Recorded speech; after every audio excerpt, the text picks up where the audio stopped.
Bismillahirrahmanirrahim. Assalamualaikum warahmatullahi wabarakatuh. Alhamdulillah wassalatu wassalamu ala Rasulillah wa ala alihi wa sahbihi wa mawalah wa ba'd. Asyhadu an la ilaha illallah wahdahu la syarika lah wa asyhadu anna Muhammadan abduhu wa rasuluh wa safiyuhu min khalqihi wa khaliluhu Muhammadin sallallahu alaihi wasallam wa ala alihi wa sahbihi al-kiram.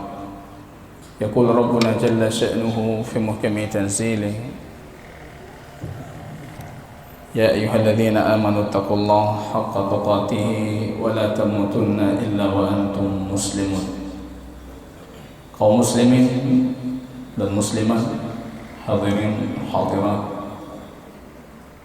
kaum muslimin yang berbahagia, alhamdulillah, syukur kepada Allah, Allah pertemukan kembali kita di dalam satu sesi kajian Daurah Sirah An-Nabawiyah, menceritakan tentang perjalanan hidup baginda Rasul sallallahu alaihi wasallam dalam 8 jam perjalanan daurah kita nantinya insyaallah. Bapak Ibu yang berbahagia, ini program saya namakan dengan Rasulullah Qudwatuna. Rasulullah itu adalah teladan kita. Anda seorang bapak, baginda Rasul juga seorang bapak. Anda seorang anak, baginda Rasul juga seorang anak. Anda seorang mertua, baginda Rasul juga seorang mertua. Anda seorang menantu, baginda Rasul juga seorang menantu. Anda seorang pedagang, baginda Rasul juga seorang pedagang. Anda seorang pemimpin, baginda Rasul juga seorang pemimpin. Anda anak yatim dibesarkan oleh orang lain, baginda Rasul juga demikian. Anda pekerja keras, baginda Rasul juga demikian. Apapun latar belakang Anda, sepatutnya baginda Rasul itu selalu kita jadikan sebagai qudwah. Rasulullah qudwatuna. Baginda Rasul itu adalah suri teladan kita. Maka ini satu ijaz, satu nilai kemu'jizatan ketika Allah mengatakan laqad kana lakum fi Rasulillah uswatun hasanah. Sungguh sudah ada pada kalian. Allah mengatakan sungguh sudah ada.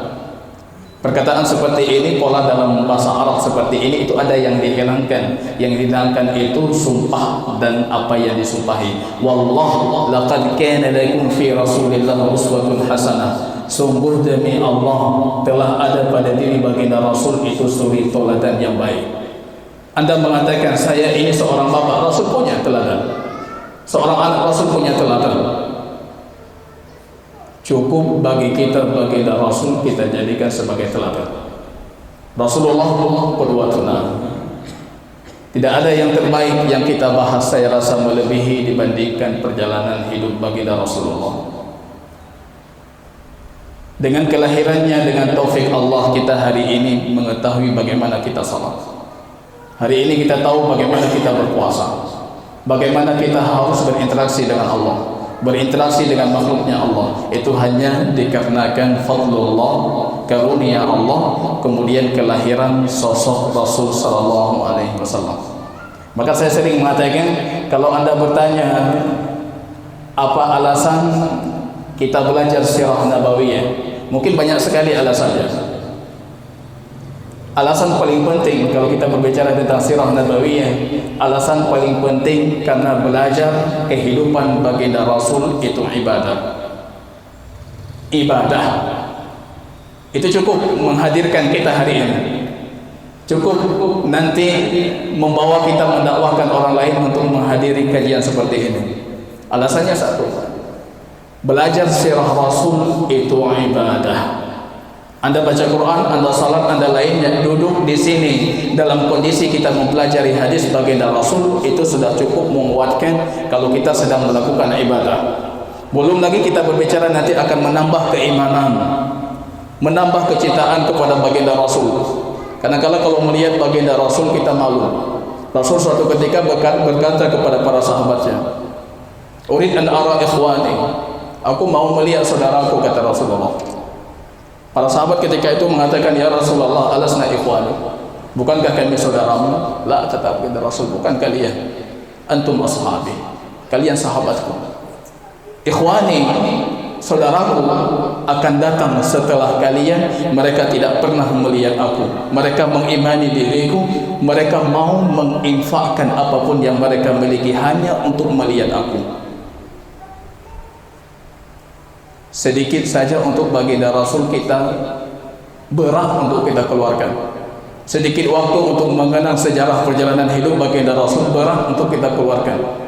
Rasul mengatakan, ikhwani, saudaraku, mereka keluarkan semuanya. Jabal min Uhudin dhahab, walaupun itu gunung Uhud dari emas, mereka nafkahkan hanya untuk melihat aku. Kita rindu Rasulullah.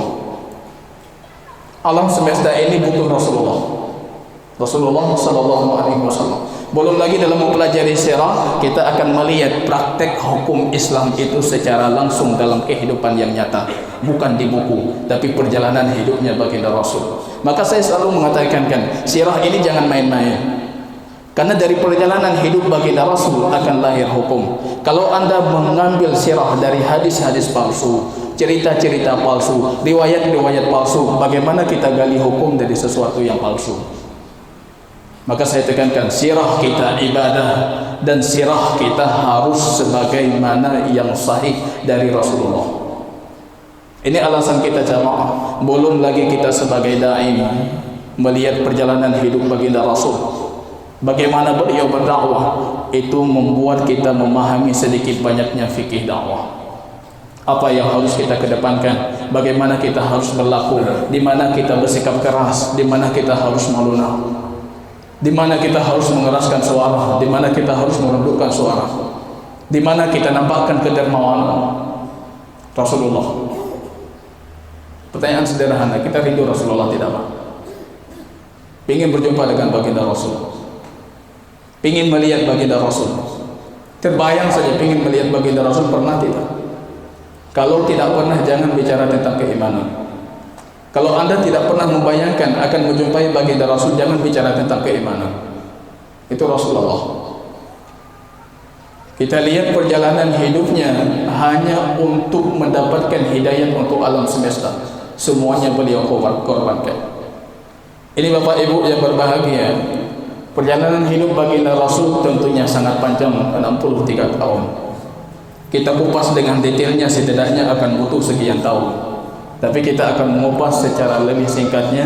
Kita akan berbicara perjalanan hidup baginda Rasul dalam 8 jam, 2 jam setiap harinya. Sabtu minggu ini, Sabtu minggu depan, insyaAllah. Mudah-mudahan yang sudah hadir, kita tetap istiqamah, konsisten untuk hadirnya, supaya kita dapat menggali kejadian peristiwa kehidupan baginda Rasul dari semenjak beliau dilahirkan sampai beliau wafat. Setidaknya kita tahu kapan ini terjadi, kapan itu terjadi. Kita hadiri kajian, Ustaz berbicara tentang hukum. Kita tahu ini hukum ini terjadi ketika Perang Mu'tah. Perang Mu'tah terjadi tahun sekian, artinya terjadi sebelum ini. Kita bisa memahami darinya nasikh dan mansukh.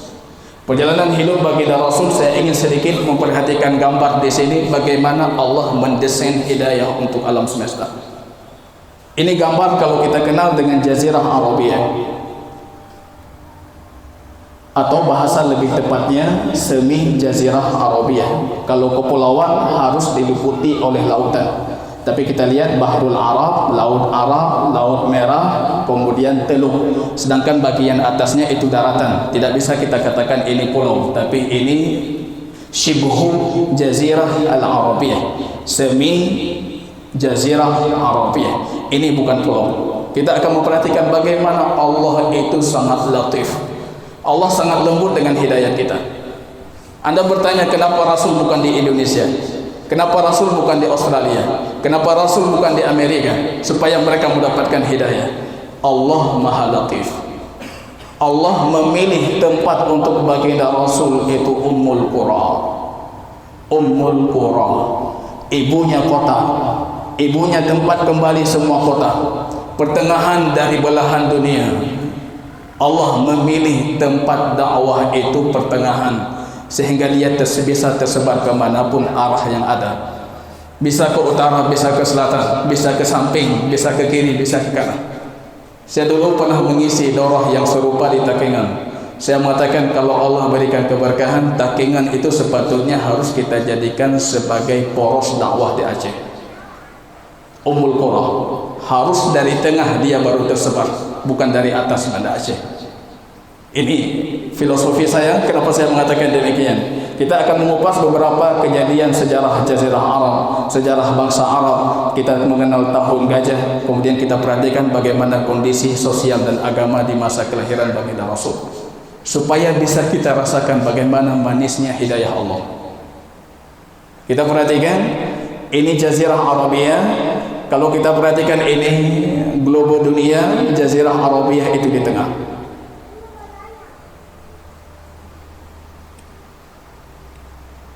Kalau kita perhatikan secara letak Jazirah Arabia di antara dua imperium adidaya. Di sini ada Persia yang hari ini Iran dan sekitarnya. Di sini ada Romawi Barat, naik ke atas nanti Romawi Timur, Bizantium. Menariknya Allah memang sudah mendesain sangat detailnya. Wilayah ini jangan dikuasai oleh negara adidaya. Imperium besar ketika itu cuma mengatakan itu hanya sebatas gurun pasir. Apa yang ada di sana? Untuk apa harus kita miliki? Biarkan mereka melakukan sendiri. Anda bisa membayangkan kalau Rasul lahir di bawah Imperium Imperator Romawi, apa yang akan terjadi?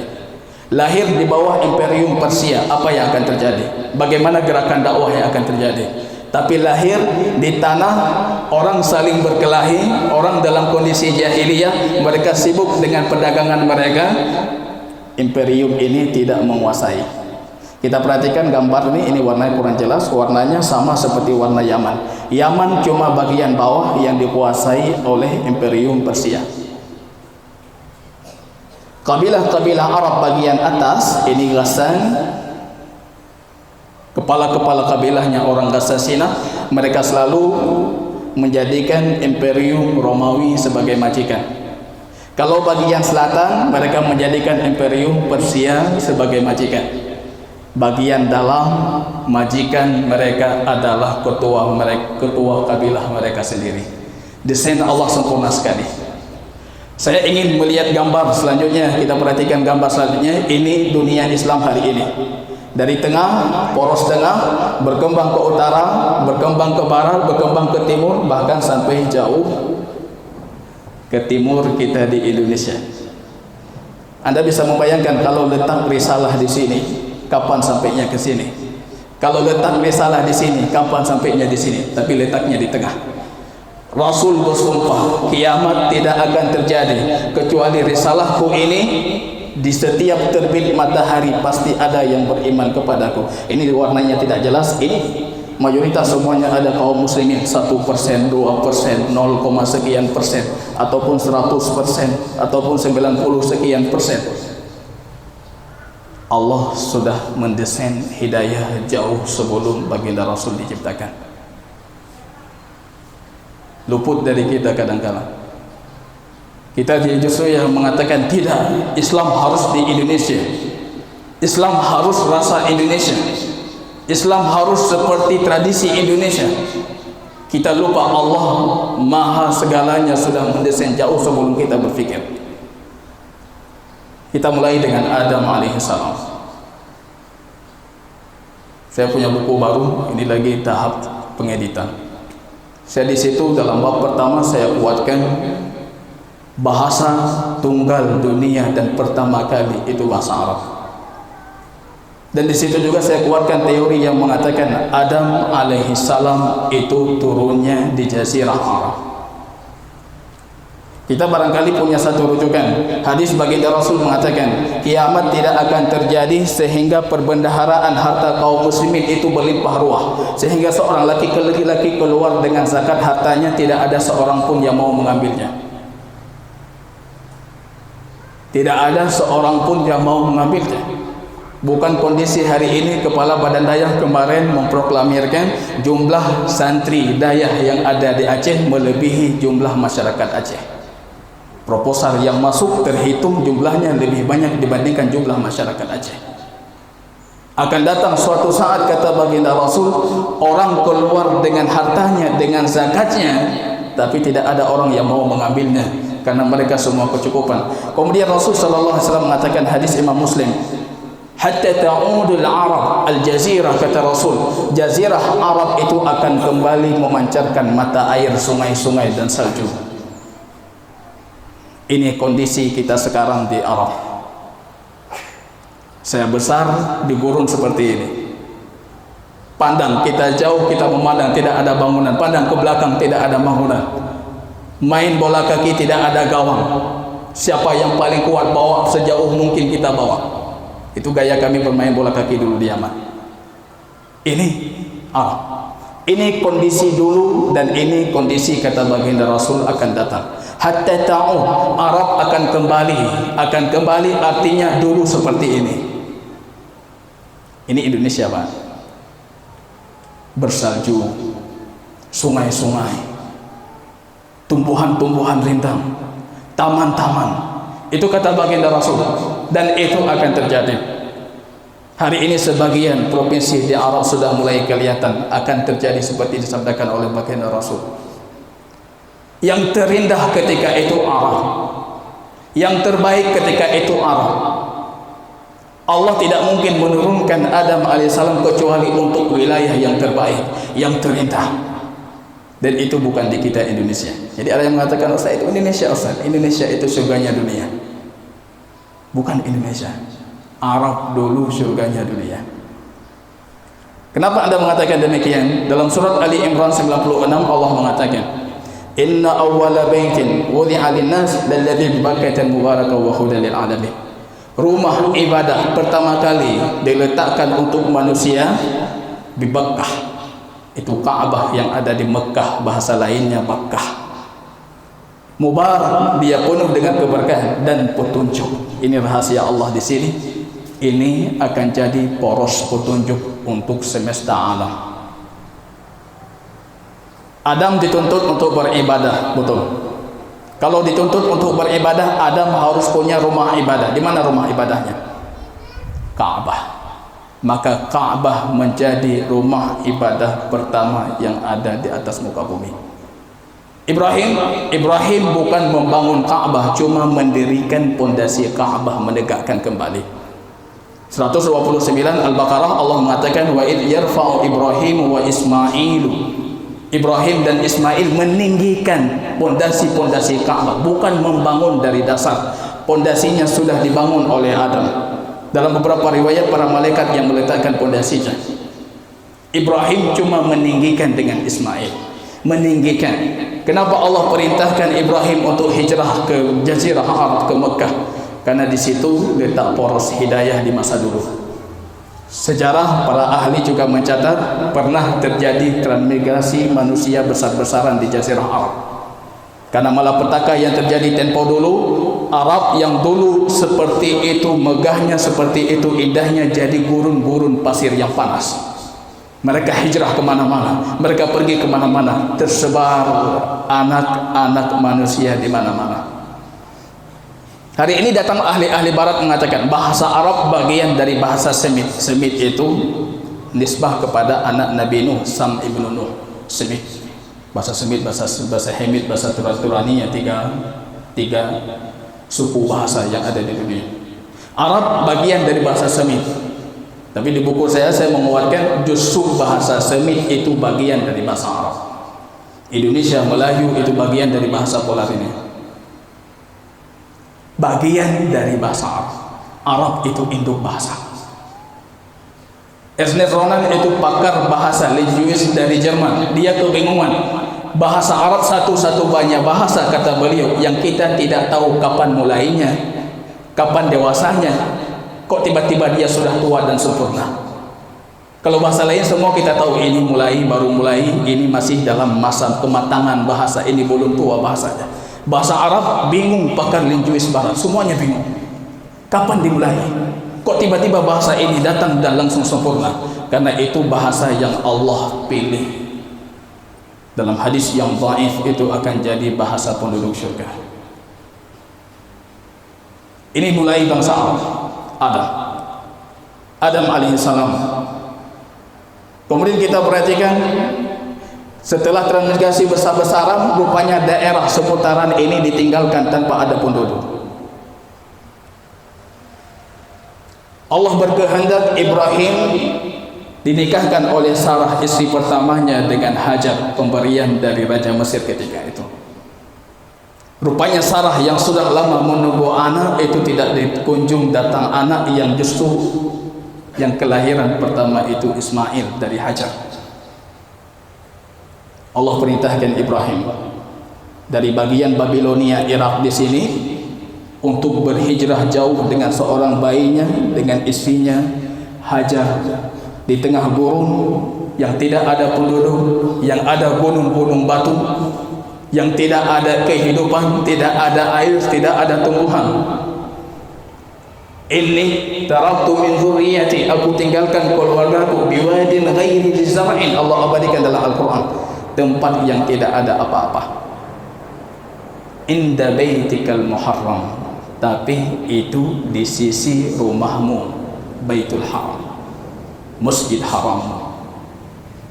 Ini yang mengatakan, kenapa saya katakan Ka'bah sudah ada sebelum dibangun oleh Ibrahim, karena Ibrahim membangunnya nanti, tapi sekarang sudah mengatakan di sini sisi rumahmu ya Allah.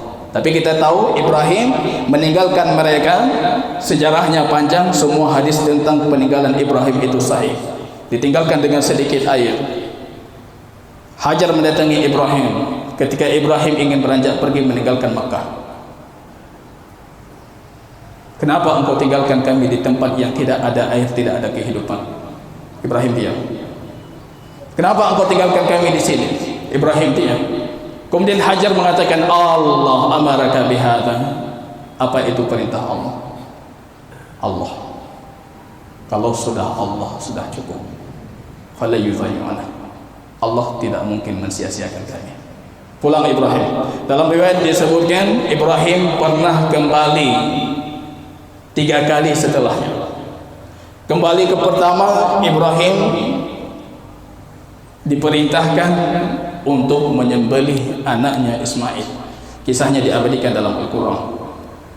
Ya bunayya inni ara fil manami anni adbahuk, wahai anakku, menggunakan bahasa paling santun. Wahai anandaku, aku diperhatikan dalam mimpiku, sesungguhnya aku menyembelihmu. Kalau anda santun dengan anak anda akan menjawab juga dengan santun. Ya abati if'al ma tu'mar, wahai bapakku, lakukan apa yang diperintahkan. Karena mereka semuanya tahu itu cuma perintah Allah. Sembelih, kejadiannya semua kita pahami. Rasul mengatakan, ana ibnu zabihatain, aku anak 2 sembelihan. Dulu kakek-kakekku Ismail disembelih, bapakku Abdullah juga disembelih. Kisahnya menarik. Nanti kita perhatikan, ketika Jurhum meninggalkan kota Mekah, rupanya mereka menguburkan sumur Zamzam supaya yang mendiami kota Mekah tidak mendapatkan air. Saking marahnya mereka kubur. Mereka pergi, kemudian penduduk kota Mekah ketika itu dari Khuza'ah dan Quraisy, mereka tidak mendapatkan air. Tiba-tiba kakeknya baginda Rasul yang dulu bernama Syaibah Abdul Muttalib melihat dalam mimpinya didatangi oleh sosok yang mengatakan, di sana sekitar Ka'bah itu sumur Zamzam yang sudah dikuburkan, gali kembali. Beliau cuma punya anak 1, hadis dihasankan oleh Syekh Albani. Anaknya bernama Haris. Datang dengan Haris ingin menggali, rupanya orang Quraisy melarang, jangan engkau gali, tidak boleh engkau gali. Kemudian beliau bernazar, ya Allah, kalau sekiranya aku punya 10 anak laki-laki yang kokoh bisa membantuku, sungguh aku bernazar 1 di antara mereka akan aku sembelih. Lahir 1, 2, 3 sampai 10 orang, dan terakhir yang 10 itu ayahanda baginda Rasul Abdullah. Mereka membantu Abdul Muttalib untuk menggali sumur kembali. Sumurnya didapatkan. Quraisy baru datang mengatakan, itu bukan cuma hak kamu, itu hak kami dengan kamu juga. Abdul Muttalib mengatakan, aku yang menggali, aku yang mendapatkan, aku yang punya hak atas sumur Zamzam. Kemudian mereka bertahkim, mencari keadilan kepada seorang tukang dukun yang ada di Bani Sa'ad. Sampai di Bani Sa'ad, Rupanya hakimnya mengatakan dalam perjalanan mereka kehabisan air dan mendapatkan mata air di bawah kaki untanya Abdul Muttalib. Pulang mereka mengatakan yang benar Abdul Muttalib ini sumur miliknya Abdul Muttalib. Nanti dalam sejarahnya akan jadi miliknya Abbas ibnu Abdul Muttalib yang punya kewenangan atas sumur Zamzam, si kaya. Kejadiannya ketika sudah didapatkan sumur, Abdul Muttalib ingin menyembelih anaknya sesuai dengan nazar. Quraisy datang, jangan engkau sembelih anakmu. Apa yang harus kita lakukan? Kita harus ke Madinah mencari dukun paling hebat di sana. Kita mencari keadilan di sana. Coba kita pergi ke sana, kita mencari fatwa beliau, apa yang beliau fatwakan. Sampai di sana, rupanya dukun itu mengatakan hendaknya kalian mengunti Abdullah, kalian bandingkan dengan 10 ekor unta. Hadisnya hasan. 10 ekor unta, rupanya yang keluar tetap Abdullah harus disembelih. Ulangi lagi, harus tambah 10 kata dukun. Jadi 2 kali, 20, 3 kali. Tetap yang keluar Abdullah. 10 kali genap 100 ekor unta, baru yang keluar unta. Hukum ini datang Islam mengikrarkan kembali dia seorang manusia itu 100 ekor unta. Jangan coba-coba membunuh. 100 ekor unta dia manusia. Dari sana asalnya. Ketika 100 ekor unta diundi kembali, yang keluar unta. Abdul Muttalib mengatakan, aku ragu ini bisa jadi kebetulan sekali yang keluar unta. Ulang sekali lagi, yang keluar juga unta. Ulang sekali lagi, yang keluar juga unta. Ini hikmah Allah akan lahir dari sosok Abdullah nantinya. Muhammad sallallahu alaihi wasallam. Anak ibnu Dhabihatin. Aku anak 2 bapak yang akan disembelih, Abdullah dengan Ismail. Kita perhatikan, Ibrahim datang pertama kali, datang ke Hijaz, datang ke Makkah, minta disembelih. Selesai ritualnya, beliau kembali lagi.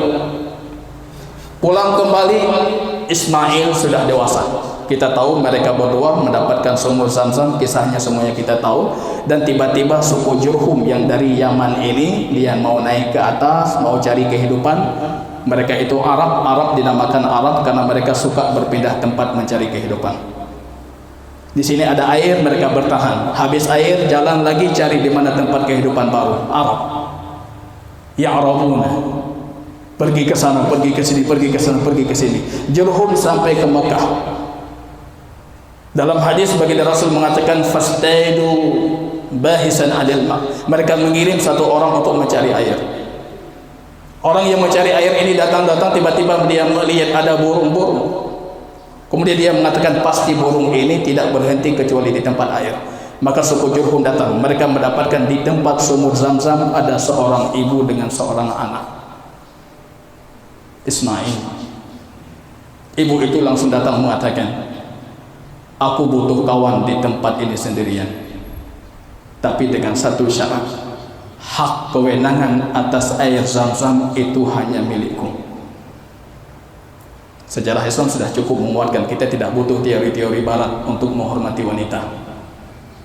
Arab jahiliyah sudah sangat menghormati. Hak kewenangan atas air Zamzam itu cuma milikku. Baik, kami terima. Mereka tinggal di Hijaz, tinggal di Makkah.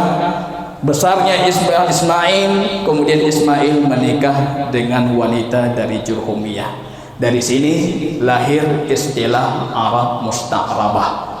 Orang Arab dari keturunan Ismail. Ismail bukan Arab, Ibrahim bukan Arab. Nabi yang Arab itu cuma 5 nabi. Ibrahim bukan Arab, Ismail bukan Arab, tapi menikah dengan Jurhumiyah Arab. Anak keturunannya dinamakan dengan Arab Musta'rabah. Jadi Arabnya bukan murni. Baginda Rasul dari sini Arab Musta'rabah. Ad Samud yang sudah binasa itu Arab asli, Arab Ba'idah yang sudah binasa. Tapi ini Arab sekarang itu pada hakikatnya kebanyakan mereka Arab Musta'rabah. Arab keturunan Ismail yang bukan Arab. Nikah dengan Jurhum. Datang suatu ketika Ibrahim, beliau datang.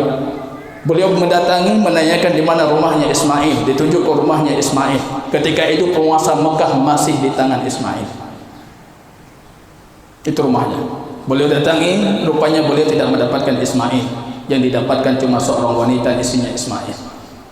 Kaifa halukum? Bagaimana kondisi kalian? Kami dalam kondisi sangat sulit. Jadi ini hikmahnya Pak. Kalau kita bapak, walaupun sudah jadi bapak, jangan enggan mendatangi rumah anak. Karena kebanyakan kita bapak sekarang mengatakan sepatutnya dia yang datang. Karayuk kata perayuk macam-macam, sepatutnya dia yang datang, jangan saya yang datang. Ibrahim itu menjelajah jauh untuk mengunjungi anaknya Ismail. Bukan sepatutnya dia yang datang. Kita ada hak mendatangi, kita ada hak menasihati. Bagaimana kondisi kalian? Kami susah sekali, makan susah, rezeki susah, semuanya susah. Seolah-olah ini cuplikan wanita kita sekarang Pak. Susah segalanya. Ibrahim mengatakan, "Idza 'ada zawjuki," kalau pulang suamimu, katakan kepada suamimu hendaknya dia mengganti palang pintunya. Ibrahim kembali. Ismail pulang, sepertinya ada yang datang.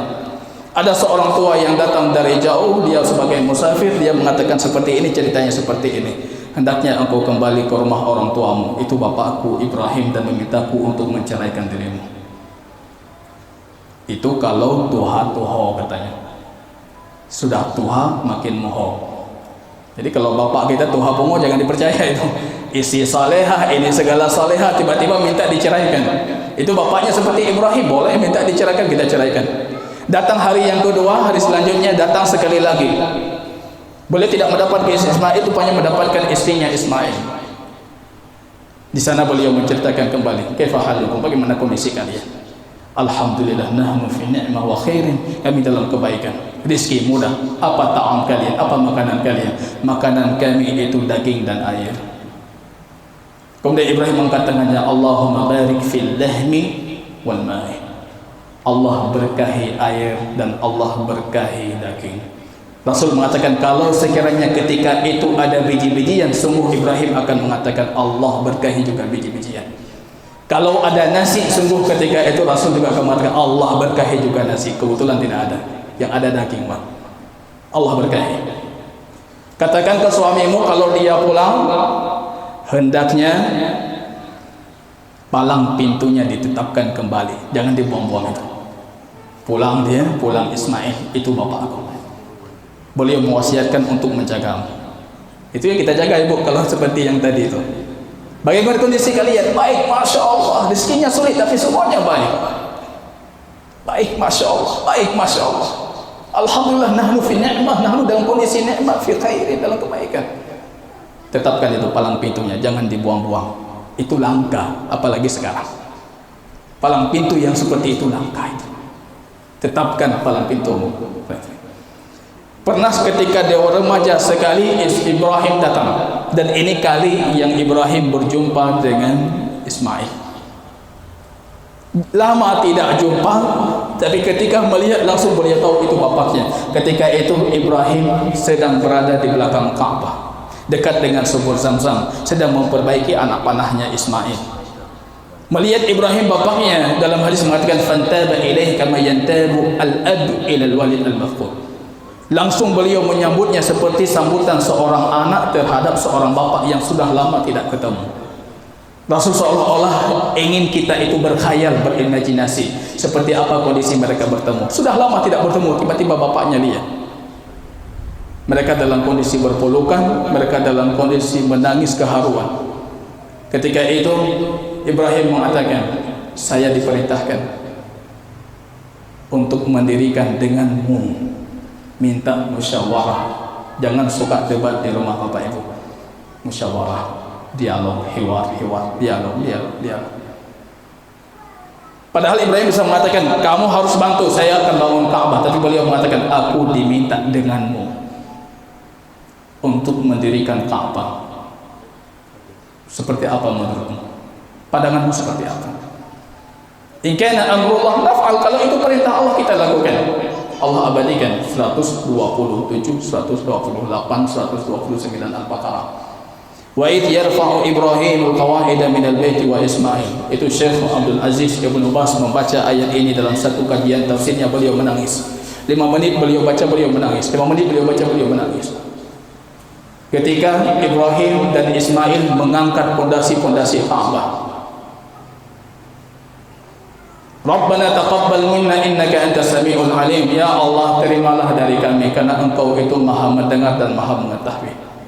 Syekh bin Baz menangis. Amal yang khusus membangun Ka'bah bukan semua orang bisa melakukan dan tidak ada yang bisa melakukan. Amal yang khusus perintah khusus dari Allah untuk hamba yang khusus Ibrahim dan Ismail di tempat yang khusus Makkah Mukarramah di hari yang khusus disebutkan dalam riwayat itu hari Tasyrik. Amal khusus untuk orang khusus, perintah khusus dari yang khusus Allah di waktu yang khusus, tempat yang khusus, tapi mereka takut ibadah mereka tidak diterima. Rabbana taqabbal minna, ya Allah terima, ya Allah terima, ya Allah terima. Kita belum melakukan jamaah lagi, perginya dalam kondisi riya lagi, berpakaian-pakaian yang tidak disyariatkan lagi, kemudian masih merasa yakin diterima. Amal khusus, perintah khusus dari yang khusus di tempat khusus di waktu yang khusus, tapi mereka mengangkat tangannya, ya Allah taqabbal minna innaka antas samiul alim. Dari sini akan bermula Rasul sallallahu alaihi wasallam. Mereka naik ke sedikit ke bukit Safa. Ibrahim dan Ismail mengangkat tangannya mengatakan 129 Al-Baqarah. Rabbana wab'ats fihim rasulan minhum.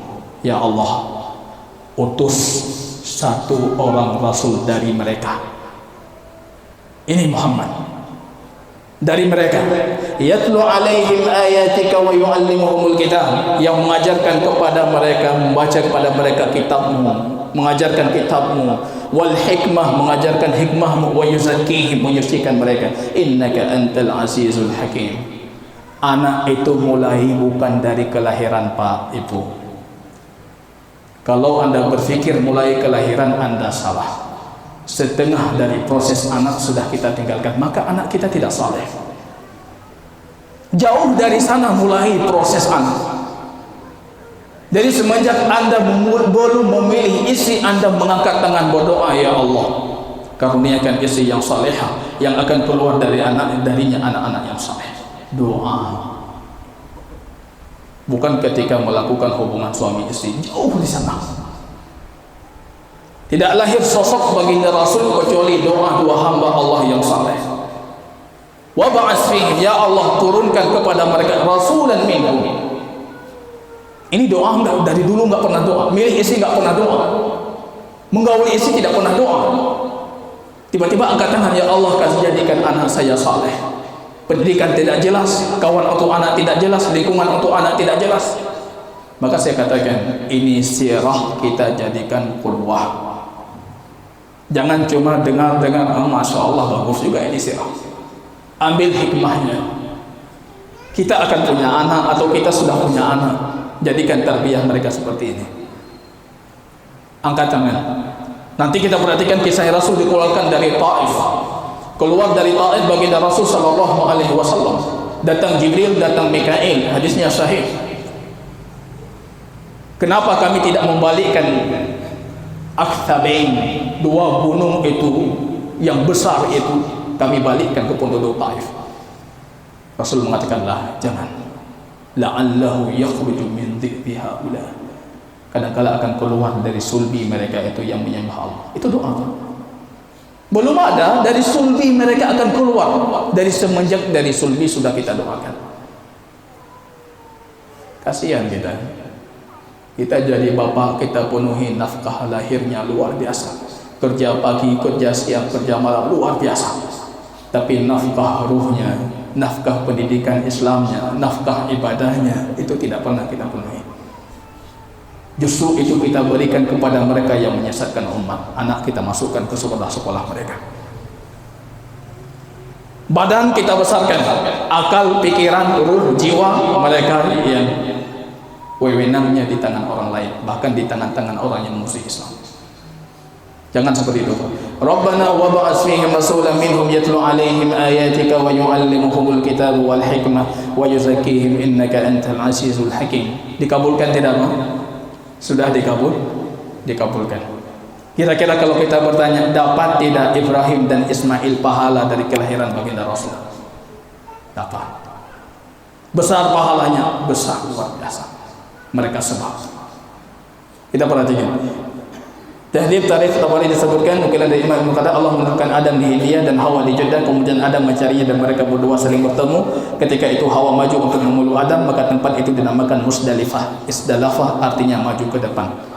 Artinya mereka datang ingin memuluk dalam kondisi maju, Musdalifah, dan mereka saling mengenal di Arafat, maka tempat itu dinamakan Arafah. Itu di antara petunjuk yang menguatkan kejadian yang kita uraikan tadi, itu sesuai dengan dalil-dalil Al-Quran dan hadis baginda Rasul sallallahu alaihi wasallam.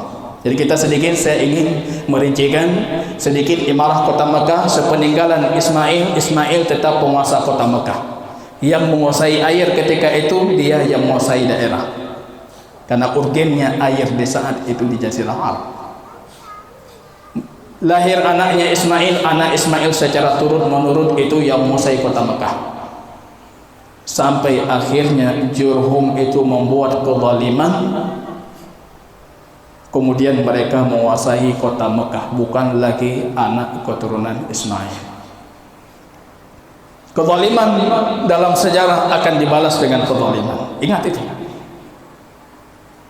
Datang Banu Khuza'ah mengusir Jurhum. Marahnya Jurhum menguburkan sumur Zamzam. Itu kisah yang kita sebutkan tadi. Rupanya tiba-tiba kakek-kakek buyut dari baginda Rasul, keturunan dari Ismail yang bernama Qusay, pulang dari Syam. Qusay ini meminang anak kabilah Jurhum yang terakhir. Anak pemimpinnya yang terakhir itu dipinang oleh Qusay. Putri itu bernama Lubba. Kemudian Qusay ini menikah dengan Lubba. Wafatnya pemimpin Khuza'ah yang terakhir, muncul khilaf, perselisihan siapa yang akan memimpin kota Mekah. Qusay ketika itu langsung mengumpulkan saudara-saudaranya dari Quraisy. Yang kemarin hari Quraisy masih di belakang, jauh-jauh dari kota Mekah, mereka tidak bisa mendiami kota Mekah. Beliau menggalang kekuatan, akhirnya bisa memerangi Khuza'ah dan menguasai kota Mekah. Dari sini beliau dijuluki sebagai Bapak Al-Mujammi yang mengumpulkan kembali orang Quraisy. Maka dari sini lahir Quraisy itu menguasai kota Mekah. Beliau membuat Darun Nadwah, satu parlemen khusus tempat musyawarahnya pembesar-pembesar Quraisy untuk memutuskan segalanya. Beliau membuat siqayah, orang yang memberikan air minum ketika tiba musim haji untuk jamaah-jamaah haji. Beliau membuat liwah, ada bendera khusus untuk orang Quraisy dalam peperangan mereka. Beliau membuat ifadah, makanan khusus yang disajikan untuk para tamu-tamu Allah di musim haji dan umrah.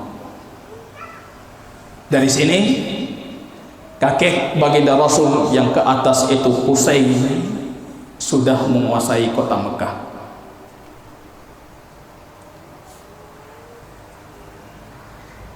Ini perhatikan sedikit.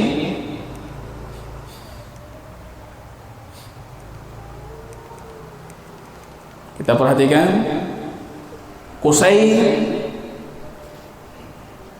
Muhammad, bapaknya Abdullah, bapaknya Abdul Muttalib, bapaknya Hashim, bapaknya Abdul Manaf ibnu Qusay, dan Qusay ini yang menguasai kota Mekah.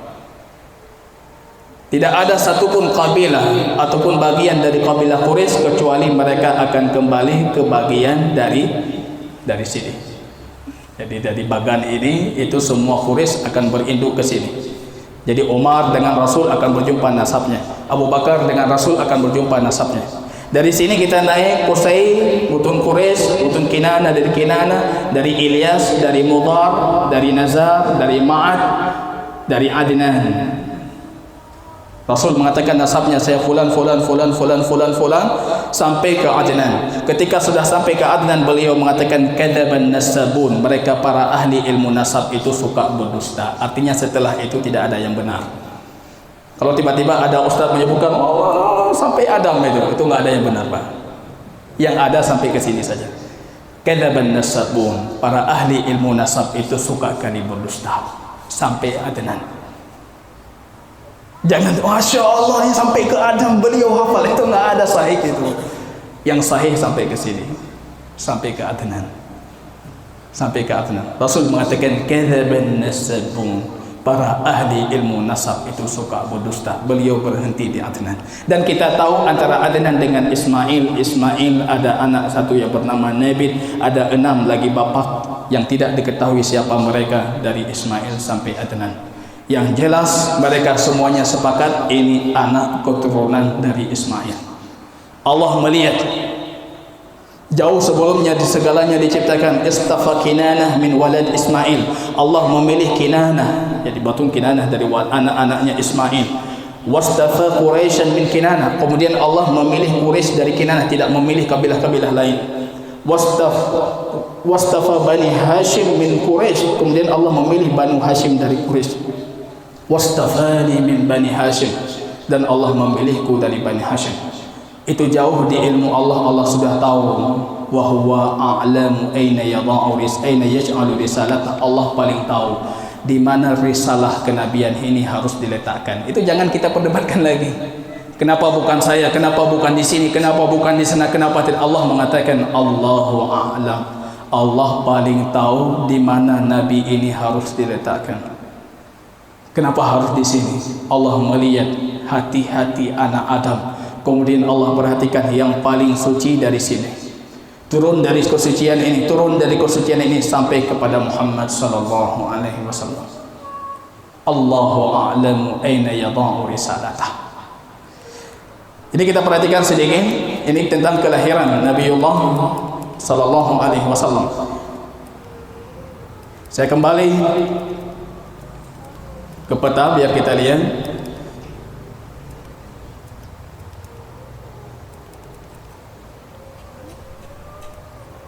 Rasul sallallahu alaihi wasallam, semua para ahli tarikh sepakat beliau lahir di tahun gajah. Di zaman dulu sejarah itu dicatat dengan peristiwa. Lahir kapan? Tahun tsunami. Lahir kapan? Tahun perang Bu'ath. Lahir kapan? Tahun perang Ain. Lahir kapan? Tahun hijrah Rasul. Lahir kapan? Dulu sejarah dicatat dengan peristiwa. Kembali Allah melakukan satu latifnya, satu kelembutan Allah. Tahun kelahiran baginda Rasul muncul peristiwa besar yang diabadikan dalam Al-Quran, peristiwa Abrahah, pasukan bergajah. Ceritanya saya punya video lain, itu tentang Ashabul Ukhdud. Ada video kita tentang Ashabul Ukhdud, seorang pemuda di negeri Najran. Najran ini dalam buku-buku sejarah semuanya mencatat ini bagian dari Yaman. Kita tahu pergerakan Syekh Muhammad bin Abdul Wahab dengan pergerakan itu tentara Wahabiyahnya itu bisa menguasai bahkan sampai ke Najran. Maka hari ini kalau kita buka peta kembali, Najran sudah masuk wilayah Saudi Arabia. Padahal kalau kita lihat Najran, masyarakatnya sama seperti masyarakat Yaman, adatnya seperti masyarakat Yaman, pakaian serbannya seperti masyarakat Yaman, tapi mereka KTP-nya itu sudah Saudi Arabia. Najran dalam sejarah Yaman. Di Najran ada seorang pemuda yang bernama Abdullah ibnu Tamir. Ini sejarah yang kita kenal dengan peristiwa Ashabul Ukhdud. Pernah dengar Pak peristiwa Ashabul Ukhdud yang diabadikan dalam surat Al-Buruj? Kalau mau faedah dan hikmahnya, kita punya video lain itu yang kita khususkan materinya tentang hadis panjang Ashabul Ukhdud. Abdullah ibnu Tamir ini dipersiapkan oleh raja ketika itu untuk jadi penerus penyihir yang akan wafat karena sudah tua umurnya.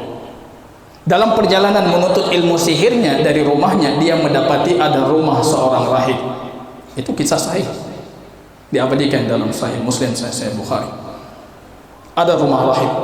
Setiap mau ke sana dia bersinggah di rumah rahib, kemudian rahib mengajarkan kepada rahib itu agama Nasrani dan masih murni.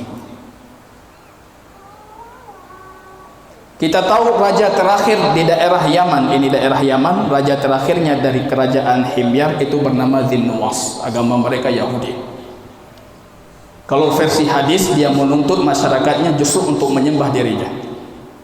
Sampai suatu saat Abdullah ibnu Tamir yang masih muda, itu kejadiannya panjang, itu bisa kita browsing kembali itu tentang Ashabul Ukhdud. Kemudian dia dalam satu perjalanan tiba-tiba ada batu besar, ada hewan besar yang menghalangi perjalanan orang-orang melintasi ladang mereka. Kemudian orang-orang datang kepada dia mengatakan, kamu itu anak tukang sihir, muridnya tukang sihir yang fenomenal itu, hendaknya engkau menyihir supaya itu hilang. Dia menguji di situ kualitas keilmuannya, ilmu dari rahib dan ilmu dari sihir. Dia menguji pertama dengan ilmu dari rahib. Kemudian dia mengambil mengambil batu, mengangkatnya dan melempar, mengatakan bismillah. Dengan nama Allah, Tuhannya si rahib, kalau dia benar, semoga hewan ini mati. Dia lempar dan mati. Kemudian dia langsung mendakwahkan agama rahib, agama Nasrani. Di penghujung kisahnya, raja tahu, kemudian raja menghukumi mereka dengan menggali parit yang besar, kemudian mengumpulkan semua kayu-kayu bakar dan dibakar. Yang masuk Islam, yang Islam ketika itu agama Nasrani yang masih murni, semuanya dibakar. Rupanya satu di antara mereka selamat. Yang selamat ini langsung mengambil kudanya dan dia lari ke Romawi Utara. Artinya jauh sekali perjalanan yang beliau tempuh sehingga beliau ke negeri Syam, ke Romawi. Romawi agama mereka Nasrani, sama seperti agama yang sedang tersebar di Najran. Yaman, kerajaan Yaman itu Yahudi dan mereka sangat memerangi orang-orang Nasrani. Dari sini muncul kisah Raja Romawi. Tidak mungkin beliau melakukan ekspansi mengirim pasukan ke Yaman Selatan. Maka beliau mengirim surat ke negeri Habasyah. Mengirim surat ke negeri Habasyah yang juga beragama Nasrani untuk memerangi orang-orang Yahudi yang ada di Yaman. Dua pasukan perang ketika itu, yang bersama bernama Aryad, yang kedua bernama Abraha. Pemimpinnya Aryad, wakilnya Abraha. 70.000 pasukan dikirim dengan tambahan pasukan dari Romawi, akhirnya bisa melumpuhkan Yaman dan menguasai Yaman. Tersebar agama Nasrani sudah masuk ke negeri Yaman. Abraham mengkudeta Aryad pemimpinnya dan dia menjadi pemimpin untuk negeri Yaman. Kerajaan Habasyah ketika itu marah, maka beliau mencoba untuk membuat apapun yang bisa meridai raja mereka di Habasyah. Apa yang beliau lakukan? Dalam sejarah dicatat, beliau membangun satu gereja besar dari emas, dan gereja itu yang dinamakan dengan Kulis. Ini saya lihat gereja itu memang dari tempat tinggal saya itu cuma 15 menit itu. Kalau kita naik bus dulu di Yaman, gereja itu sekarang sudah jadi tempat sampah di negeri Yaman. Itu gereja itu Kulis, dalam sejarahnya dicatat itu dibangun dengan menggunakan banyak emas, jadi dilapisi dengan emas. Ini Kulis. Kalau anda pernah ke Yaman, ini Imran, San'a Qadimah, San'a kuno, San'a lama. Ini peninggalan sejarah. Ini tempat dibangun gereja yang luar biasa tinggi, dilapisi dengan oleh emas. Sekarang kalau anda datang ke sana, Kulis ini sudah jadi tempat sampah. Jadi ini pasar-pasar, orang buang sampah ke Kulis. Memang Yaman tidak pernah menjaga cakar budaya yang ada. Jadi situs-situs sejarah itu tidak dijaga. Ini Kulis, gereja Abraha, tinggi sekali. Kalau kita menggunakan peci dalam bahasa Arab itu kalansoah, karena tingginya peci ini akan jatuh, maka dinamakan dengan Kulis. Artinya tinggi sekali Pak, pecinya sampai jatuh. Kalau tidak jatuh belum tinggi. Pecinya tinggi, gerejanya tinggi sekali supaya raja di Habasyah itu ridha. Upaya yang beliau lakukan, Ka'bah yang ada di Mekah, haji tidak boleh lagi ke sana, haji harus ke sini. Motifnya bukan motif agama, tapi motif perdagangan. Kalau sudah semua berkumpul di sini, ekonomi negara akan maju. Rupanya hari ini sejarah berulang kembali, motif agama ini digunakan untuk motif ekonomi atau sebaliknya. Kalau mereka berhaji ke sini, mereka perdagangan, pertumbuhan ekonomi kita akan makin kencang. Rupanya apa yang terjadi? Dari suku kabilah sana ada seorang pemuda dari Kinanah. Penghormatan untuk Ka'bah sangat besar pada diri orang Arab. Datang di malam hari, masuk ke Kulis gerejanya Abraha dan dia membuang kotorannya. Itu nama. Marah Abraha. Ini penghinaan. Dia persiapkan pasukannya yang didirikan dari banyak gajah-gajah besar. Gajah yang paling besar dikendarakan oleh Abraha yang bernama Mahmud. Jadi nggak ada masalah kalau nama Mahmud, tapi itu dulu sejarahnya nama gajah yang dikendarai oleh Abraha. Dia bergerak dengan pasukannya dari negeri Yaman maju, semua yang melawan dari kabilah, semua yang melawan dia hancurkan, dia basmi, dia bunuh, kemudian dia bergerak sampai dekat dengan Ka'bah. Jadi kalau kita haji Pak, dekat dengan Mina itu ada namanya Wadi Muhassir. Kalau lewat Wadi Muhassir jalannya cepat, karena itu tempat diazab tentara Abraha. Kebetulan ditulisnya pakai bahasa Arab, banyak jamaah kita tidak paham, jalannya santai lagi Pak. Itu tempat diazab, Anda harus berlalu dengan kondisi cepat. Wadi Muhassir, tempat ditahannya tentara Abraha. Di tempat itu mereka bertahan. Kemudian mereka mengutus pasukan menjumpai pemimpin kabilah kota Mekah ketika itu, pemimpinnya kakek baginda Rasul Abdul Muttalib. Ketika menguasai kota Mekah, mereka mencuri, merampok semua harta benda yang dimiliki oleh penduduk Mekah, termasuk 200 ekor unta milik Abdul Muttalib.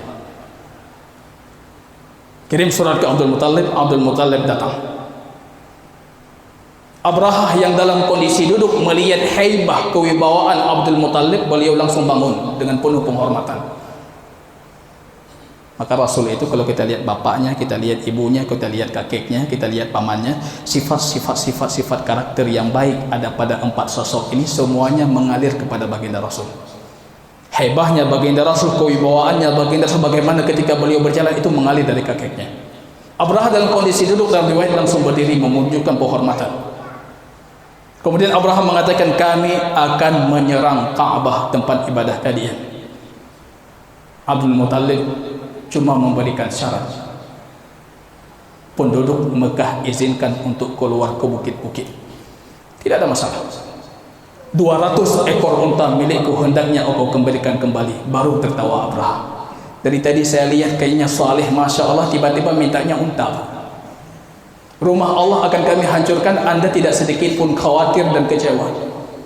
Abdul Muttalib mengatakan, kalimatnya ditulis dalam sejarah-sejarah Islam, wa ibilu ana rabbu, unta itu saya mempunyainya, walil baiti rabbuha, dan rumah Allah itu juga ada yang punya. Ini punya aku, maka ini yang aku berikan perhatian. Kalau itu punya Allah, kalian akan berhadapan dengan Allah. Besok harinya Abraham memerintahkan pasukannya untuk mengarahkan gajah-gajah itu ke arah Ka'bah. Di Wadi Muhassir, di lembah itu rupanya Allah mengirim burung ababil. Diabadikan dalam surat Al-Fil. Setiap burung datang dari arah laut Jeddah itu kemudian membawa 3 batu-batu dari api sijil neraka.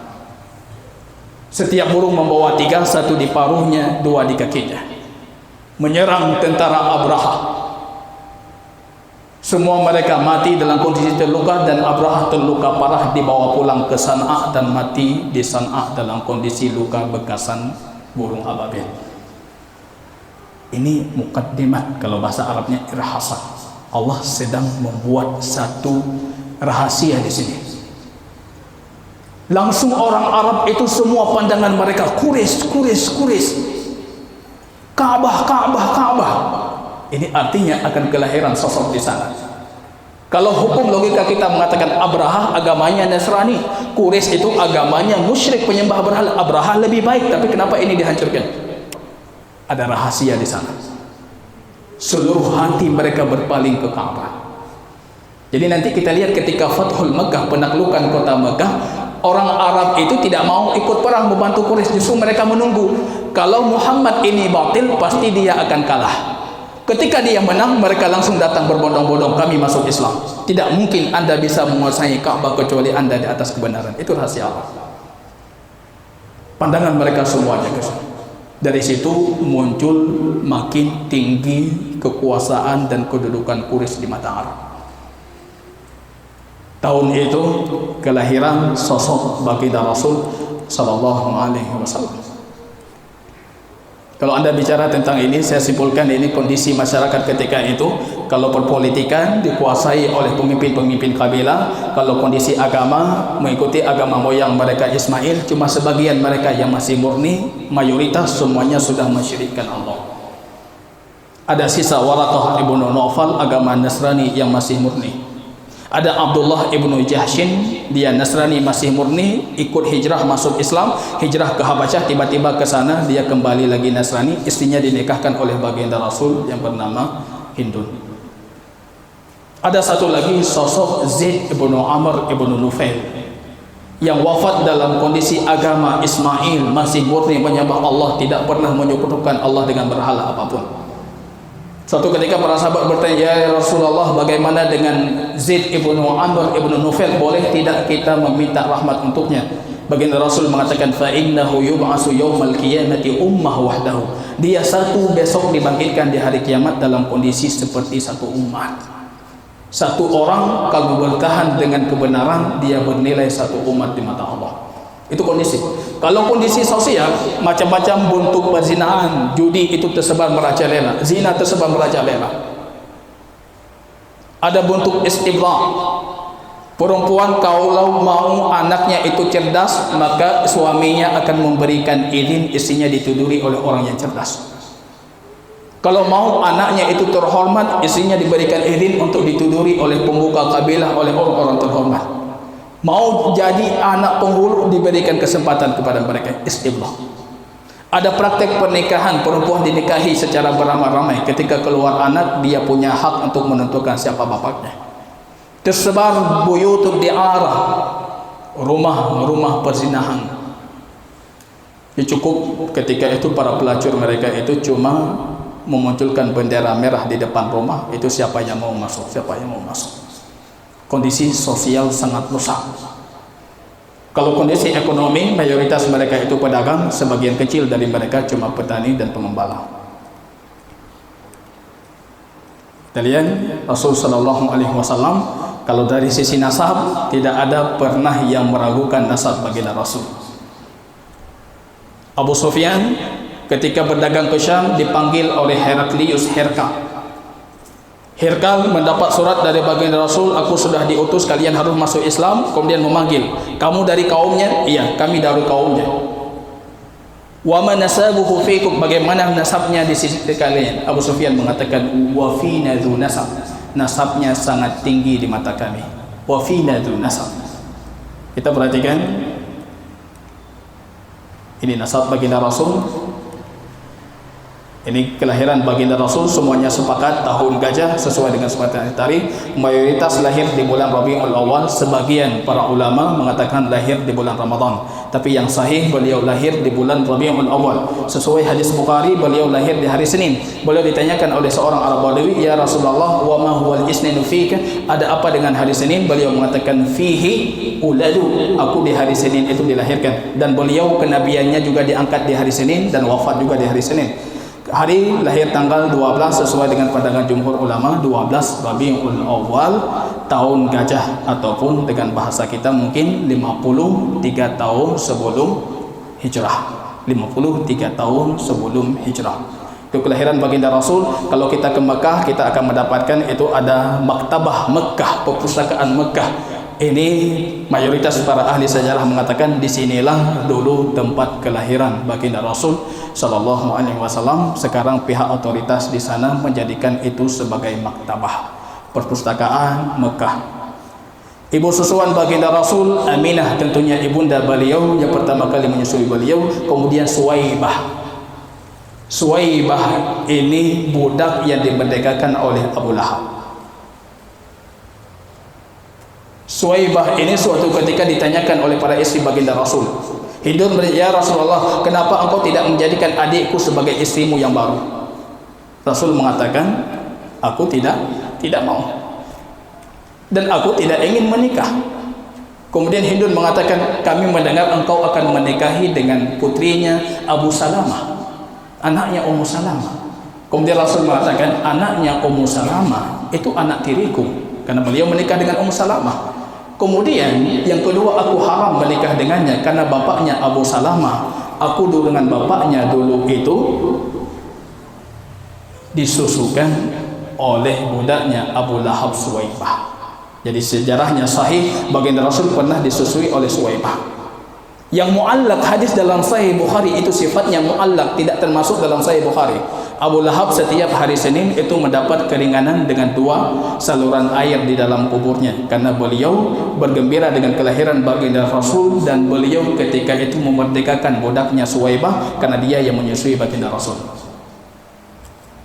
Kebiasaan Arab ketika itu, ketika anaknya sudah sedikit besar, mereka mengasingkan anaknya ke negeri-negeri burung supaya mereka belajar bahasa Arab yang fasihah, supaya badan mereka kekar dan kuat dan tidak pengaruh dengan penyakit-penyakit dan wabah yang ada di Mekah.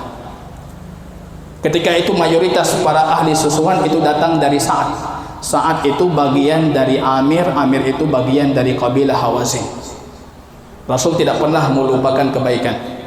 Ketika beliau menaklukkan di perang Hunain, beliau menaklukkan Hawazin, beliau menawan hampir 4.000 tawanan wanita dan anak-anak. Tiba-tiba kabilah Hawazin ini datang kepada baginda Rasul mengatakan, kamu dulu besar di tanah kami, kamu disusukan oleh orang kami. Rasul mengingat sejarah beliau, kemudian semua budak-budak itu dimerdekakan oleh baginda Rasul. Beliau pernah di Bani Sa'ad. Ibu susuannya kita kenal dengan Halimah Sa'diyah. Kebanyakan orang meyakini kuburnya itu ada di Baqi dekat dengan Masjid Nabawi. Saya pernah melihat jamaah Indonesia pergi ke sana kemudian menuju itu kuburnya Halimah Sa'diyah.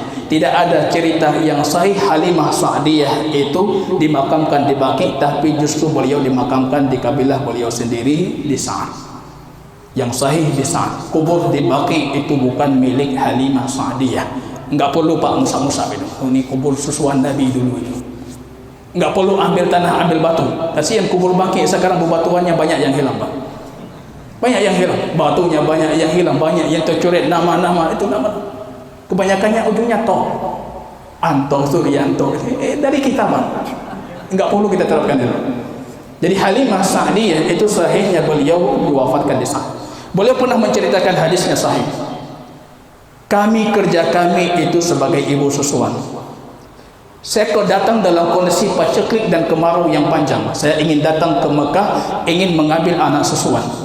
Dengan mengenakan kenderaan yang sudah sangat lemah. Jadi hewannya, kudanya, himarnya itu keledainya sangat lemah. Fisiknya lemah, kondisinya paceklik.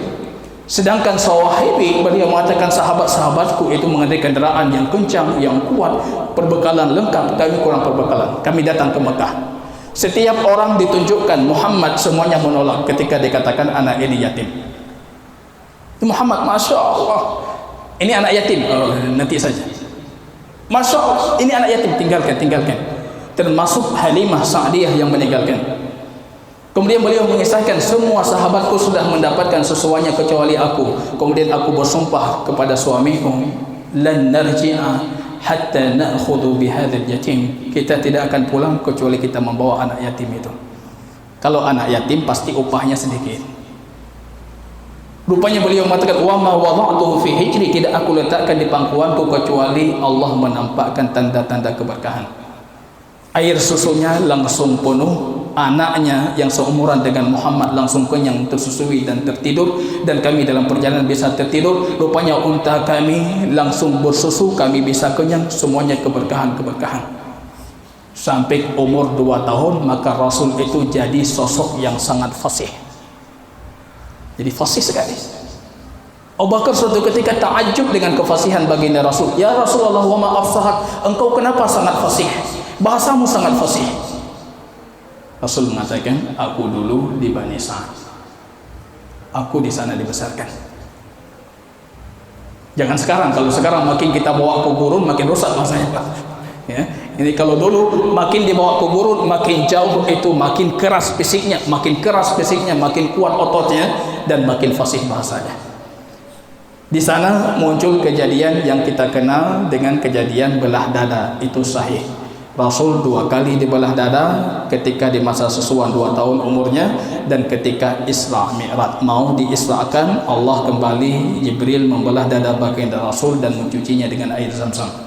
Dikeluarkan bibit-bibit kejahatan yang ada di hatinya baginda Rasul SAW, supaya siap untuk menerima petunjuk Allah ketika Isra Mi'raj, dan supaya siap untuk menerima kenabian nantinya.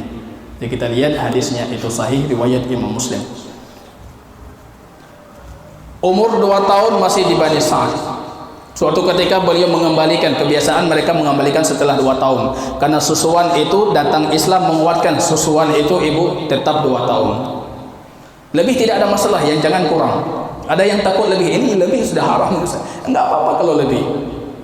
Masalahnya jangan kurang 2 tahun. Idealnya 2 tahun. Ketika 2 tahun dikembalikan ke Mekah, Halimah Sa'diyah mendapatkan ini anak penuh dengan keberkahan. Kalau kita kembalikan banyak keberkahan yang hilang. Akhirnya mereka membujuk ibunda baginda Rasul Aminah, berikan anakmu untuk kami supaya mereka bisa belajar lagi di tempat kami sampai 2 tahun. Akhirnya umur 4 tahun baru dikembalikan oleh baginda Rasul. Dan Aminah punya satu kebiasaan, setiap tahun datang ke Yasrib Madinah untuk mengunjungi kubur bapaknya Rasulullah Abdullah. Umur 6 tahun keluar dengan Muhammad yang masih kecil, itu keluar ke Madinah. Ini semua hikmah Allah, ini semua Allah desain sangat detailnya. Dikuatkan kembali memori baginda Rasul. Ini kamu punya paman di sana di Madinah, kamu punya keluarga di sana di Madinah. Nanti itu akan jadi tempat hijrahmu. Mereka akan mendukungmu bukan cuma sebatas atas dasar keagamaan, tapi juga atas dasar kekerabatan dan kekeluargaan. Dibawa Rasulullah kecil 6 tahun. Dimuliakan oleh orang-orang Bani Najjar, keluarganya Abdullah di sana, kemudian pulang. Dalam perjalanan pulang, baginda Rasul sallallahu alaihi wasallam, ibunya jatuh sakit di provinsi, kalau sekarang itu antara Asafan dengan Jurmum. Di situ ada satu bukit kecil, gunung bukit kecil yang bernama Abwah. Ini ada 2 sejarah yang dipelesetkan, bukan Abwah tapi Abwah. Kalau Abwa itu daerah Rabi' dekat pesisir laut. Kuburan di sana yang kuburan sudah kuno itu bukan kuburan ibunda baginda Rasul. Tapi itu kuburan Aminah ibnu Ahmad ibnu Shah, seorang Pakistan. Jamaah kita sering pergi ke Abwah, ke kuburan itulah. Bukan ke Abwah tempat dimakamnya baginda ibunda baginda Rasul. Dan sampai sekarang para ahli sejarah sudah meneliti, tidak ada satupun riwayat yang kuat yang menunjukkan mana kuburnya. Yang ada cuma sebatas dakwaan itu kubur ibunda baginda Rasul. Walaupun itu benar kubur ibunda baginda Rasul, Anda tidak berhak untuk mengibadahinya. Itu bukan tempat ibadah. Di situ jatuh sakit, dibawa pulang oleh budak bapaknya Abdullah yang bernama Ummu Aiman. Dia pulang, kemudian diasuh oleh kakeknya Abdul Muttalib. Dari umur 6 sampai 8 tahun itu di bawah asuhan kakeknya Abdul Muttalib. Abdul Muttalib setiap harinya punya satu tirai permadani yang dibentangkan di sisi Ka'bah, tempat beliau duduk sebagai pemuka Quraisy. Anak-anak yang lain tidak berani mendekati permadaninya, tapi ketika datang Muhammad sallallahu alaihi wasallam, paman-pamannya ingin mencegah, ingin menghalangi Muhammad untuk duduk. Beliau mengatakan, inna lihadzal ibni la sya'nun, anak ini akan punya sesuatu yang besar nantinya, silahkan dia duduk. Kehilangan bapak, kehilangan ibu, itu bisa terganti dengan sosok Abdul Muttalib. Dimuliakan oleh pemuka Mekah karena kedudukan sosok kakeknya Abdul Muttalib. Umur 8 tahun kakeknya wafat, beliau mewasiatkan kepada pamannya Abu Talib. Abu Talib paman yang paling banyak anak, yang paling fakir di antara saudaranya. Ada yang lebih kaya lagi, Abu Lahab. Lebih kaya, anaknya sedikit, hartanya banyak. Kenapa Anda tidak bertanya, kenapa kakeknya itu tidak mewasiatkan Muhammad ini kepada Abu Lahab? Ini Bapak, pendidikan itu kualitasnya, bukan megah gedungnya. Gedungnya megah, Masya Allah, SPP-nya mahal, Masya Allah, makin tinggi SPP makin bagus. SPP tinggi itu dalil, bukti kalau pendidikannya kualitas, Masya Allah. Kalau itu orientasi kita, Abdul Muttalib akan menyerahkan Muhammad kepada Abu Lahab. Apa yang terjadi kalau di bawah pengawasan Abu Lahab? Justru diserahkan kepada Abu Talib. Fakir, anak banyak. Di situ hikmah Allah terjadi. Rasul harus bekerja keras. Rasul harus bekerja keras. Dari situ kita lihat baginda Rasul bekerja keras. Beliau pergi dari kecilnya 2 kali, beliau pergi dibawa oleh pamannya suatu kali. Itu hadis kejadian yang kita kenal dengan pendeta Buhairah. Itu hadis dihasankan oleh Syekh Albani. Cuma ujung hadisnya saja yang dithaifkan ketika bercerita tentang Abu Bakar juga ada di sana. Abu Bakar nggak ada di sana, tapi kisahnya sahih. Pendeta itu melihat rombongan Abu Talib, kemudian diperhatikan pohon-pohon kayu itu meruntuh, disebutkan sujud atau rukuk. Tempat mereka dituduhi dengan awan-awan, itu dihasankan hadisnya oleh Syekh Albani, sahih. Kemudian berdatangi Abu Talib mengatakan, ini siapa? Ini anakku, kata Abu Talib. Bukan, dia tidak punya bapak. Kenapa anda tahu? Dia sudah termaktub dalam kitab kami, dia tidak berbapak. Dia bukan anakku, tapi keponakanku, dan sekarang berada di bawah pengawasanku. Dia akan punya sesuatu yang besar. Dia nabi umat ini, maka hendaknya engkau kembalikan, jangan dilihat oleh orang Yahudi. Jadi baginda Rasul perjalanan pertama itu tidak sampai ke Syam untuk berdagang. Beliau pulang. Di ujung hadis itu ada cerita Bilal dengan Abu Bakar. Bilal dan Abu Bakar itu hadis lain dimasukkan ke dalam hadis, padahal hadisnya itu hasan. Ceritanya benar. Kerja keras. Rasul ditanyakan, ya Rasulullah, wa ma amaluka kana fi ayyami sibaka? Dulu ketika kamu kecil, ya wahai baginda Rasul, ketika anda kecil, apa yang anda lakukan? Aku mengembala kambing penduduk Mekah. Alal qarari. Upahnya sedikit cuma dikasih, tapi kambing yang kami jaga itu memenuhi lembah-lembah. Dijaga oleh Allah. Suatu ketika beliau ingin sekali menghadiri acara walimahan. Di situ ada musik, ada minum-minuman keras, ada macam-macam. Hadisnya hasan. Tiba-tiba beliau mengatakan kepada kawannya, tolong jaga kambingku, aku akan menghadirinya. Tiba-tiba ketika di sana baginda Rasul dijaga oleh Allah. Allah tidurkan baginda Rasul dari awal acara sampai selesai. Tidak ada yang membangunkan baginda Rasul kecuali terik matahari. Ketika jaga hoka musik, hoka juga dijaga. Dikuatkan fisiknya, disiapkan mentalnya, diajarkan bagaimana kepemimpinan dengan beliau mencoba untuk mengawasi kambing-kambing. Maka Rasul mengatakan tidak ada seorang pun nabi kecuali mereka pengembala kambing. Wala anta ya Rasul, engkau juga? Na'am. Bahkan aku mengembala kambing penduduk Mekah. Karari, upahnya sedikit, tapi yang aku jaga itu tamla'ul wadi, memenuhi lembah-lembah. Kalau anda ingin mendidik anak, didik anak dengan suruh gembala kambing, jangan unta. Karena kata baginda Rasul, yang menggembala unta akan melahirkan sifat kekufuran dan akan melahirkan sifat kesombongan. Sombong, keras dia, fisiknya keras, suaranya keras. Tapi kalau kambing, anak anda akan terdidik dengan lemah lembut. Ini ambil intisari sirah. Beli satu kambing, suruh dia rawat. Kambing itu fisiknya lemah, badannya lemah, dia tidak terlalu kuat, dia harus dijaga sangat super. Dia harus betul-betul butuh belas kasihan. Di situ anak anda akan terlatih untuk memberikan belas kasihan, siap untuk memimpin manusia yang kadang-kadang fisik mereka jauh lebih lemah dibandingkan kambing. Itu hikmah Allah kenapa baginda Rasul. Maka kita lihat diberikan nama yang baik oleh Abu Talib, Muhammad. Ditanyakan kenapa engkau berikan Muhammad? Supaya dia dipuji di dunia dan dia dipuji juga di langit. Kelahirannya penuh keberkahan. Memilih murabbi yang tepat, pendidik yang tepat untuk anak. Jangan sembarangan pilih sekolah. Pilih yang tepat. Kualitas nomor 1, bukan fisik-fisik bangunan yang kita perhatikan. Peduli terhadap anak bertalenta. Ini tugas pemerintah. Lihat anak bertalenta, kita peduli, berikan perhatian. Makin dia besar talentanya, makin kita berikan perhatian. Siapapun dia, fakir dia, yatim dia, ataupun. Kalau anak bertalenta, kita harus peduli. Karena umat ini besok di depan akan berada di tangan-tangan mereka yang bertalenta.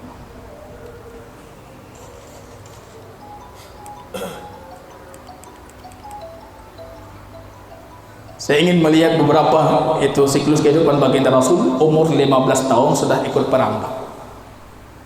Nggak bisa kita bayangkan, anak kita umur 25 tahun Anda kirim ke medan perang, apa yang terjadi? Ini umur 15 tahun beliau mengatakan, aku membantu paman-pamanku itu ikut perang Fijar. Perang Fijar itu perang kefajiran, memang perang fujur. Beliau tertuntut untuk membantu itu paman-paman beliau. ikut perang 15 tahun. Ikut serta dalam proses perdamaian Al-Fudul. Umur 20 tahun beliau sudah ikut serta dalam proses perdamaian. Beliau mengatakan, kalau aku diberikan harta paling berharga, sungguh aku tidak mau hanya untuk menghadiri perdamaian Al-Fudul. Perdamaian itu orang-orang Quraisy sepakat tidak boleh ada seorang pun yang terzalimi di kota Mekah. Siapa yang terzalimi kita harus membantu. Baginda Rasul sangat senang. Bahkan beliau mengatakan, kalau sekarang aku diundang kembali untuk menghadiri perdamaian demikian, sungguh aku akan menghadirinya, walaupun itu yang dilakukan oleh orang kafir. Aku akan menghadirinya, karena ini bentuk daripada kemanusiaan. Kehidupan yang sulit, mengembara, berdagang, menikah dengan Khadijah, ikut serta membangun Ka'bah. Ini kalau kita lihat versi hidup baginda Rasul secara detailnya, perjalanan kehidupan beliau sampai menjelang kemudian lahir 12 Rabiul Awal, 2 tahun, 4 tahun kembali ke bunda, sampai 40 tahun, 35 tahun bangun Ka'bah, 25 tahun beliau sudah menikahi Khadijah. Khadijah mendengar kabar tentang kejujuran baginda Rasul, bagaimana semangatnya baginda Rasul, bagaimana amanahnya baginda Rasul, maka beliau tertarik mendatangi baginda Rasul, mengatakan, saya punya perdagangan ke Syam, kalau engkau membawa perdaganganku maka engkau akan kuberikan ganjaran 2 kali lipat. Rasul ditemani oleh Maisarah. Maisarah itu laki-laki, bukan perempuan. Jadi kalau kita di Arab, Maisarah laki-laki. Nyata kok Rasul itu dengan perempuan, bukan mahramnya, bukan perempuan, itu laki-laki. Beliau dengan Maisarah. Dalam riwayat disebutkan, para ulama berselisih tentang keabsahan riwayatnya. Maisarah memperhatikan setiap kepanas yang terik luar biasa, rupanya ada malaikat yang menaunginya. Itu para ulama berselisih tentang kesahihan hadisnya. Beliau melihat kejujurannya, amanahnya baginda Rasul, tidak sedikit pun ada penipuan. Anda seorang pedagang, baginda Rasul teladan. Pulang, Maisarah menceritakan kepada Khadijah. Timbul keinginan dari Khadijah, padahal sebelumnya semua pemuka-pemuka Quraisy itu ingin menikahi Khadijah. Beliau mengirim utusan orang dekatnya kepada Rasulullah, mau tidak engkau dengan Khadijah? Rasul mengatakan, Khadijah siapa yang bisa menolak? Kalau bicara tentang cantik itu orangnya, bicara tentang kedudukan itu orangnya, bicara tentang harta itu orangnya. Rupanya Allah sudah mempersiapkan memang untuk dakwah baginda Rasul harus ada sosok yang berdiri seperti Khadijah. Maka Rasul tidak pernah bisa melupakan Khadijah. Menyembelih sembelihan, beliau mengatakan, ambil sembelihan ini, daging-daging ini hadiahkan untuk kawan-kawannya Khadijah. Aisyah cemburu, Khadijah lagi. Baru Khadijah. Wa ma hiya illa imra'atun ajuz, dia cuma seorang wanita tua. La ya Aisyah, jangan seperti itu. Allah tidak memberikan karunia aku anak kecuali darinya. Khadijah, itu cinta pertama Rasulullah. Khadijah. Sosok ketika nanti kita perhatikan Rasul pergi bertahanus. Masuk khalwahnya baginda Rasul umur 30 tahun, beliau sudah kering bertahanus berkhalwah. Beliau tidak bisa menerima kondisi umatnya, masyarakatnya yang demikian. Beliau mengasingkan dirinya, mencari kuwahira, bertahanus. Umur 40 tahun, 35 tahun beliau ikut serta membangun Ka'bah. Bahkan dijadikan sebagai orang yang menentukan siapa yang memegang kain-kain Ka'bah ketika itu. Siapa yang pertama kali masuk dari pintu Bani Syaibah, dia yang berhak menghakimi kita. Rupanya yang masuk itu baginda Rasul, 35 tahun. Anda kalau melihat itu 35 tahun sampai ke bawah, itu sosoknya memang sosok yang punya sosialisasi sangat besar dengan masyarakatnya. Jangan seperti penuntut ilmu sekarang, baru tuntut ilmu SMP, SMA ke pesantren, pulang tidak berani keluar rumah. Duduk di rumah, tidak keluar, orang mati tidak keluar, orang sakit tidak keluar. Anda penuntut ilmu, Anda ustaz, Anda dai, tapi tidak punya sosialisasi. Baginda Rasul ikut serta dalam segalanya sampai 35 tahun. 40 tahun beliau bertahanus seperti biasanya di bulan Ramadan. Tiba-tiba didatangi oleh sosok, dan sosok itu kemudian menghimpit tubuhnya baginda Rasul. Nuntut ilmu itu berat, seolah-olah Jibril ingin mengatakan demikian. Wahyu itu berat, ilmu itu berat, tidak bisa Anda dapatkan dengan kegampangan. Dihimpit oleh baginda Rasul, bahkan dalam hadis Bukhari, bahkan tulangku itu hampir remuk. Turun 5 ayat Iqra. pulang. Zamiluni, selimutkan aku. Ada apa gerangan denganmu? Tadi ada sosok datang, dia tiba-tiba dia seperti ini. Khadijah mengatakan, lan yusibukal makruh. Kamu tidak mungkin tertimpa dengan keburukan. Kenapa? Wa innaka latasilur rahim. Engkau itu selalu menyambung tali silaturahim. Wa tu'inul kala. Kalau orang sulit, engkau orang yang selalu membantu mereka. Kalau ada tamu, engkau orang yang paling memuliakan mereka. Kamu ini orang yang selalu melakukan kebaikan. Orang sepertimu tidak mungkin dapat keburukan. Ini kita tahu fitrahnya Khadijah. Orang baik pasti balasannya baik. Kita lihat ini estafet kehidupan baginda Rasul semua menunjukkan kalau baginda Rasul itu baik, maka beliau mendapatkan Khadijah, mendapatkan ini, mendapatkan itu. Kalau anda baik, anda tidak pernah rugi. Khadijah mengatakan, engkau tidak mungkin tertimpa keburukan karena engkau itu orang baik. Itu kalau istrinya seperti Khadijah, Pak. Kalau seperti istri kita yang pasti hantu belau. Nyanti hana caranya. Nyapa ya saja pada kumpulan. Nyepukan pegang pulang. Bukan Khadijah justru menyelimutkan baginda Rasul mengatakan, tenang. Nanti kita mendatangi Warakah ibnu Naufal pamanku. Datang kepada Warakah. Bagaimana ceritanya wahai anak pamanku? Baginda Rasul menceritakan, tiba-tiba datang Rasul.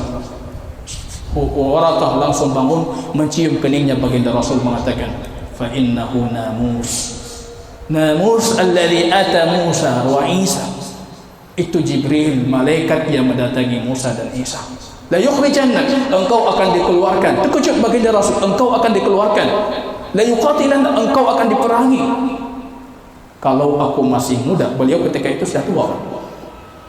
Ini kebiasaan kita yang tua, kalau sudah tuanya cuma muda lu belum pegang. Ketika kita dulu muda, kita tidak melakukan. Kalau aku masih muda, aku akan jadi penolongmu yang pertama. Ketika kaummu mengeluarkanku, kaumku akan mengeluarkanku. Betul. Warakah mengatakan, tidak ada seorang pun sepertimu sebelumnya, kecuali mereka akan dikeluarkan. Wallahu ta'ala alam bisawab. Besok kita lanjutkan kajiannya insyaallah. Ini sudah masuk waktu.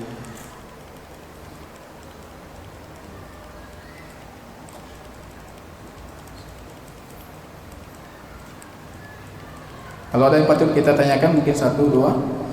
Ini salawatnya tidak muncul karena perbedaan mungkin itu format laptopnya, maka tidak muncul. Bukan saya tidak menulis salawatnya, setiap ada Rasul ada salawat dalam bahasa Arab. Sudah ada ya?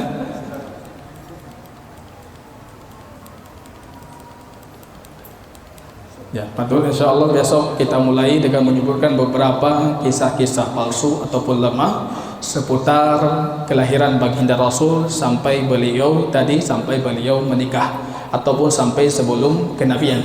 Setelah itu baru kita melanjutkan proses baginda Rasul setelah kenabian. Besok kita akan menutupi sampai hijrahnya baginda Rasul sallallahu alaihi wasallam. Jazakumullah khair, barakallahu fikum, subhanakallahumma bihamdika asyhadu an la ilaha illa anta astaghfiruka wa atubu ilaik. Assalamualaikum warahmatullahi wabarakatuh.